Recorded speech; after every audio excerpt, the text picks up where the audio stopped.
আমার পকেট মেরে পার্সটাকে চুরি করে নিয়ে যান, তোমাকে একটু সার্চ করবো। আমার বয়ফ্রেন্ডকে দেখে কি তোমার পকেট মার মনে হচ্ছে? পার্সটা না পেলে মায়ের ওষুধ কিনতে পারবো না, একটু দেখুন না। এই দেখি বলটু, আরে পূজা, এই দেখো এটা কি তোমার পার্স? হ্যাঁ হ্যাঁ, এটাই তো আমার পার্স, ধন্যবাদ দিদি। ছাড়ো, চলো পূজা।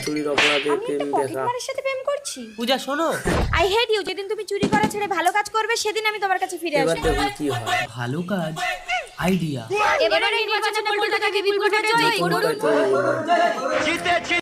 পল্টু বাবু, আপনি তো ভোটে জিতে গেছেন, আপনার পার্টির ছেলেরা আমার ফুটপাতের দোকানটা ভেঙে দিচ্ছে। আমি ভীষণ গরিব, দয়া করে আপনার পার্টির ছেলেদের একটু ফোন করে বলুন না আমার দোকানটা যাতে না ভাঙে। ঠিক আছে, আপনি 1 লাখ টাকা জোগাড় করুন, আমি আমার দলের ছেলেদের ফোন করে বলে দেবো ওরা আপনার দোকান ভাঙবে না। কি গো, চলো ভাঙে ভাঙুক, আমাদের তো অত টাকা নেই। কি জানি। বাবা, পল্টু কি বললো? 1 লাখ টাকা চেয়েছে। পূজা, আরে পূজা, আমি জানতাম তুমি আসবে, কারণ আমি আর জনপ্রতিনিধি। আমি তোমার সাথে কোনো সম্পর্ক রাখতে চাই না। কেন? আমি তো এখন মাঝে মাঝে চুরি করি।